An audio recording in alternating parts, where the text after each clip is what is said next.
అందరికీ నమస్తే అండి. మనం 3-4 రోజుల కిందట ఒక వీడియో చేసుకున్నాం. చంద్రబాబు నాయుడు గారి కెరీర్లో ఇది బెస్ట్ టైము అని. మేబీ 2029 తర్వాత ఆయన సీఎం అవ్వచ్చు, అవ్వకపోవచ్చు, యాక్టివ్ పాలిటిక్స్లో ఉండొచ్చు, ఉండకపోవచ్చు. బికాజ్ ఆఫ్ ఆయన రాజకీయ వారసుడు తెర మీదకి రావడం అండ్ పవన్ కళ్యాణ్ గారితో పొత్తు ఉండడం వలన పొత్తు ధర్మంలో భాగంగా ఆయనకు సీఎం సీట్ ఇవ్వాల్సి రావడం, లేదా ఇతరత్ర కారణాలు ఏవైనా సరే. సో అందుకే ఆయన కెరీర్లో బెస్ట్ ప్లాన్స్ కూడా ఆయన వేస్తున్నారని మనం ఖచ్చితంగా చెప్పుకోవచ్చు. చంద్రబాబు గారు సీఎంగా పనిచేయడం మీద ఏమీ మొదటిసారి కాదు, 4వ సారి. దాదాపుగా 15 ఏళ్లకు పైగా ఆయన మన రాష్ట్రానికి సీఎంగా సేవలు అందిస్తూనే ఉన్నారు. ఉమ్మడి తెలుగు రాష్ట్రాల్లో అండ్ విభజిత ఆంధ్రప్రదేశ్లో కూడా కలిపి. సో చంద్రబాబు గారు కొత్తగా పరిపాలనలోకి రాలేదు, కొత్తగా రాజకీయాల్లోకి రాలేదు. కానీ ఇప్పుడు పరిపాలనలో మాత్రం కొన్ని కొత్త పొంతలు తొక్కుతున్నాయి. ముఖ్యంగా ఇండస్ట్రీస్ని తీసుకురావడంలో, ఇన్వెస్ట్మెంట్స్ని తీసుకురావడంలో, వాళ్ళని ఒప్పించడంలో, కన్విన్స్ చేయడంలో, ఆంధ్రప్రదేశ్లో పెట్టుబడులు పెట్టేలా రకరకాల దశల వారీగా, దఫాల వారీగా చర్చలు జరిపి వాళ్ళని కన్విన్స్ చేయడంలో సక్సెస్ అవుతున్నారు. నవంబర్ 14-15 తేదీల్లో విశాఖపట్నంలో జరగబోతున్న భాగస్వామ్య సదస్సు బహుశా దేశంలోనే వన్ ఆఫ్ ద బెస్ట్ అవ్వబోతోంది. నభూతో నా భవిష్యత్గా ఉండబోతోంది. ఎందుకంత? సో దీని ప్రత్యేకత ఏంటి అనేది మీకు కొన్ని డౌట్లు రావచ్చు. ఈ సదస్సుని ప్రభుత్వ పరిశ్రమలు మరియు అంతర్గత వ్యవహారాల వాణిజ్య విభాగం తరపున, అలాగే సిఐఐ అంటే భారత పరిశ్రమల సమాఖ్య ఇద్దరూ కలిపి సంయుక్తంగా నిర్వహిస్తున్నారు. దీనికి ప్రపంచవ్యాప్తంగా సుమారుగా 2000 మంది అంటే 2000 కంపెనీలకు నుంచి ప్రతినిధులు రాబోతున్నారు అనేది ఒక అంచనా.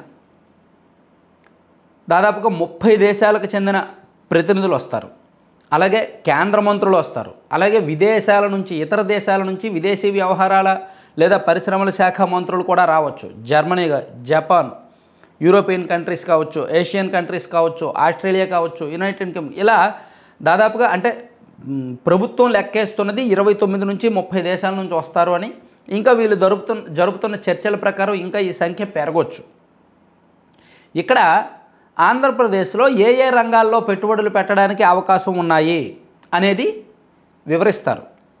ఎంతగా వివరిస్తారంటే, ఉదాహరణకు మన రాష్ట్రంలో ఇప్పటికి చూసుకుంటే మనం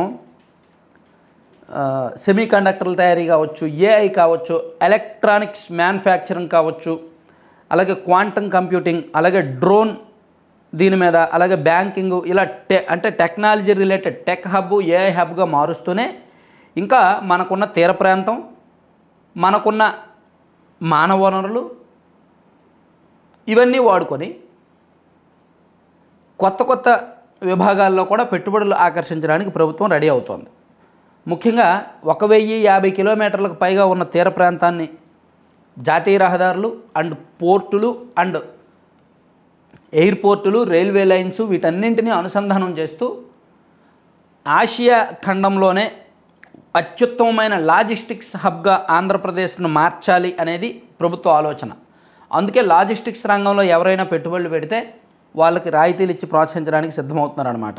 అంటే ఇది ఎలా ఉంటుందంటే, సులభతరం చేయడానికి లాజిస్టిక్ కారిడార్లు నిర్మించడం, అలాగే మల్టీ మోడల్ రవాణా కేంద్రాలు, ప్రతి 50 కిలోమీటర్లకు ఒక వాటర్ పెడతామని చెప్పడం, నౌకాశ్రయాల అభివృద్ధి, కంటైనర్ టెర్మినల్స్, స్మార్ట్ పోర్ట్ సిటీలు, షిప్పింగ్ విభాగిత దానికి సంబంధించిన సెజ్లు ఏర్పాటు చేయడం, వీటి మీద ఎక్కువగా ఫోకస్ చేస్తున్నారు.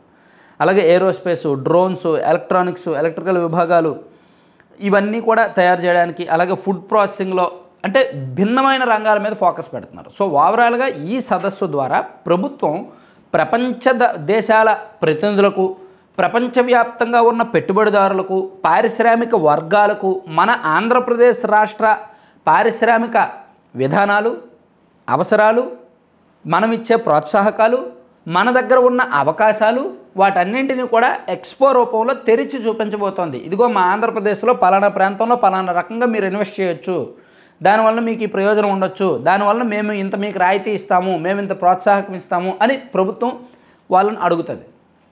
ఒకవేళ దానికి కన్విన్స్ అయితే ఇమీడియట్గా ఒప్పుకుంటారు, ఇమీడియట్గా ఎంఓయూలు జరిగే అవకాశం ఉంది. ఒకవేళ కన్విన్స్ కాకపోయినా, ఏదైనా సరే ఒక్క సిట్టింగ్లో అవ్వదు కదా, 2-3 సిట్టింగ్లు పడతాయి కదా, కన్విన్స్ కాకపోయినా వాళ్ళు మేము మళ్ళీ ఆలోచించి చెప్తాం లేదా మళ్ళీ వచ్చి చెప్తాం అంటారు. ఇలా మన ఆంధ్రప్రదేశ్ రాష్ట్రాన్ని ప్రపంచ పారిశ్రామిక మార్కెట్లో పెట్టబోతున్నారన్నమాట. ఇది చాలా ఒక మంచి ప్రయత్నం, గొప్ప ప్రయత్నం. దీన్ని ప్రభుత్వం కూడా ఎంత ప్రెస్టీజియస్గా తీసుకుందంటే, ఏదో సోషల్ మీడియాలో అడ్వర్టైజ్ చేసుకుంటూనో, క్యాంపెయినింగ్స్ చేసుకుంటూనో, లేదా రోజు ప్రెస్ మీట్లు పెట్టేనో, వాళ్ళ అనుకూల మీడియాల్లో వార్తలు రాయించుకుంటూనో వదిలిపెట్టట్లా. మంత్రులు విదేశాలకు వెళ్తూనే ఉన్నారు. ఇప్పుడు నారా లోకేష్ గారు ప్రస్తుతం ఆస్ట్రేలియాలో ఉన్నారు. ఇంకో 2 రోజుల్లో సీఎం చంద్రబాబు గారు దుబాయ్ వెళ్ళబోతున్నారు. ఆల్రెడీ ఒక ముగ్గురు మంత్రుల బృందం, అంటే కొండపల్లి శ్రీనివాస్ గారేమో జర్మనీ వెళ్ళొచ్చారు. అనగాని సత్యప్రసాద్ గారు, గొట్టిపాటి రవికుమార్ గారు, నారాయణ గారు, బీసీ జనార్దన్ రెడ్డి గారు కూడా ఈ ఫ్రాన్స్ అండ్ ఇతర దేశాలకు వెళ్ళొచ్చారు. సో ఇట్లా అంటే ప్రపంచ దేశాలు తిరుగుతున్నారు, అక్కడ పారిశ్రామిక విధానాలు స్టడీ చేస్తున్నారు. సో వీళ్ళు అక్కడికి వెళ్ళాక ఏం చేస్తున్నారు అనేది నేను మళ్ళీ నెక్స్ట్ వీడియోలో చెప్తాను. సరే వీళ్ళు వెళ్తున్నారు, ఓకే, వెళ్ళాక వీళ్ళు ఏం చేస్తున్నారు అనేది నేను వెళ్ళి వచ్చిన బృందంతో ఒకరితో మాట్లాడి నెక్స్ట్ వీడియో చేస్తాను. సో నేను అనుకున్నది ఏంటంటే, నవంబర్ 14-15 తేదీల్లో జరగబోతున్న సదస్సు మన రాష్ట్ర భవితను మార్చబోతోంది. గతంలో మనం చూసాం గ్లోబల్ ఇన్వెస్టర్స్ సమ్మిట్ అని పేరు చాలా బాగుంది. కానీ అక్కడికి ఏం చేశారు, పొలిటికల్ స్ట్రాటజిస్టులని, కొంతమంది పెయిడ్ ఆర్టిస్టులని సూటు బూటు తీసుకొచ్చి దాన్ని హంగు ఆర్భాటాలతో తీర్చిదిద్దారు తప్ప, ఒక సినిమా షూటింగ్ లాగా, ఒక రియాలిటీ షో లాగా చేశారు తప్ప నిజంగా దాన్ని అమలు చేయాలి. 13 లక్షల కోట్ల పెట్టుబడులు అని చెప్పి భారీగా ప్రకటనలు చేశారు తప్ప 13,000 కోట్ల పెట్టుబడులు కూడా రాలేదు ఆ సదస్సు ద్వారా. కానీ ఈ ప్రభుత్వం ఇప్పుడు దీన్ని ప్రపంచ మార్కెట్లోకి మన రాష్ట్రాన్ని, మన రాష్ట్రంలో ఉన్న ప్రోత్సాహకాలని, మన రాష్ట్రంలో ఉన్న అవకాశాలని, మన రాష్ట్రంలో ఉన్న వనరుల్ని తెరిచి చూపించబోతోందన్నమాట. ఇది మంచి ప్రయత్నం, గొప్ప ప్రయత్నం.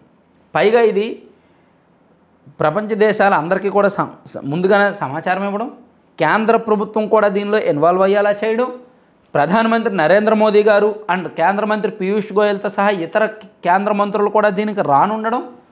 సో ఇది ఆ 2 రోజుల పాటు ఖచ్చితంగా గ్రాండ్ సెలబ్రేషన్స్ జరగబోతున్నాయి. అంటే సెలబ్రేషన్స్ మీన్స్ మన ఆంధ్రప్రదేశ్ రాష్ట్రానికి సంబంధించి మంచి జరిగే అవకాశాలు, అంటే భవిష్యత్తు బాగుండే అవకాశాలు ఉన్నాయన్నమాట. సో దీనిలో కొంచెం అంటే ఎవరెవరు వస్తారు, ఏ కంపెనీల నుంచి ఏ ప్రతినిధులు వస్తారు, వాళ్ళు ఎటువంటి రంగాల్లో ఇన్వెస్ట్మెంట్ చేస్తారనేది కూడా ప్రభుత్వం ఒక డాక్యుమెంట్ రెడీ చేసుకుంటోంది. ఎవరెవరు వచ్చే అవకాశాలు ఉన్నాయి, వాళ్ళకి ఏమి ఎక్స్ప్లెయిన్ చేయాలని దానికి సంబంధించి టీమ్స్ కూడా రెడీ చేస్తున్నారనమాట. Thank you. సో కంటెంట్ చివరి వరకు చూసిన ప్రతి ఒక్కరికి ధన్యవాదాలు. ఒక చిన్న అడ్వర్టైజ్మెంట్ మీరు చూస్తున్నారు కదా స్క్రీన్ మీద, laddupalem.com అని. సో ఇది హోమ్ మేడ్ ప్రొడక్ట్స్ అనమాట. ఇవన్నీ కూడా యూనిక్ ప్రొడక్ట్స్. ఒక 21 రకాల లడ్డూలు, అంటే మిల్లెట్స్తోను, సీడ్స్తోను, డ్రై ఫ్రూట్స్తోను, నట్స్తోను లడ్డూలు చేస్తారు. అండ్ హాట్ స్నాక్స్ చేస్తారు, హెల్దీ పౌడర్స్ కూడా చేస్తారు. ఇవి మీకు బయట ఎక్కడ దొరకవు. మన 2 తెలుగు రాష్ట్రాల్లో ఎక్కడ ఎవరు తయారు చేయట్లా. వీళ్ళు మాత్రమే ట్రైనింగ్ తీసుకొని ప్రొఫెషనల్గా రీసెర్చ్ చేసి వీటిని దించారనమాట. 4-5 నెలల నుంచి ప్రమోట్ చేస్తున్నాం. పాజిటివ్ ఫీడ్బ్యాక్ వస్తుంది. నచ్చిన వాళ్ళు ఎవరైనా ఉంటే మాత్రం ఆన్లైన్లో ఆర్డర్ పెట్టుకోండి. దివాళీ కదా, దివాళీ ఆఫర్స్ కూడా ఉన్నాయి. Thank you.